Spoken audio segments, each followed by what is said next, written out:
ঢাকা উত্তরে শুরু হয়েছে, ঠিক আছে, এই পর্যন্ত জাম ঢালতেছে, অন্য জামুই পুরা রাস্তায় জাম, পুরা রাস্তায় 4 ঘন্টা। ভোগান্তি ভালোই হলো ভাই, ওই যে চান্দাইকোনা, পাকুল্লা, আপনার এই জামুরকি, আর এই যে টাঙ্গাইলের এলাঙ্গার এনে পুলিশে বসে থাকি টেবিলে বসে চা খাচ্ছে, কিন্তু রাস্তা ক্লিয়ার করে না। আমাদের কি দাবি? পুলিশে রাস্তা ক্লিয়ার করবে, ওই যে দেখেন ধরা আছে, কোনো ভূমিকা নাই।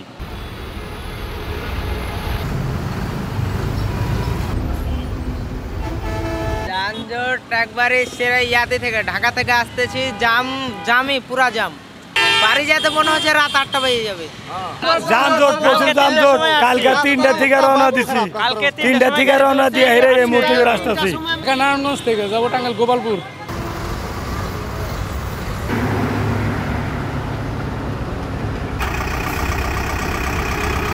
কালার এক্সপার্ট, জর্জ স্যাপ এবং মাইল্ড অন হ্যান্ডস টেকনোলজি সমৃদ্ধ অরিক্স ক্রিস্টাল ওয়াশ। আপনার টাঙ্গাইলে তো সারা রাস্তায় ইয়ার থেকে কোর্টের পর থেকে যাম এই পর্যন্ত, এইটুকু আসতে সময় লাগছে 3 ঘন্টা।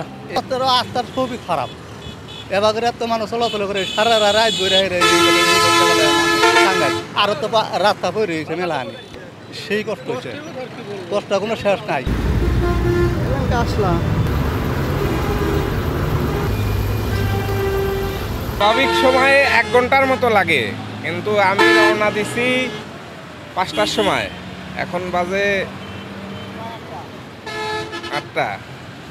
পুরা রাস্তায় জ্যাম, তাছাড়া আমরা তো আসছি বাইপাস দিয়ে একটু পুরা রাস্তায় জ্যাম।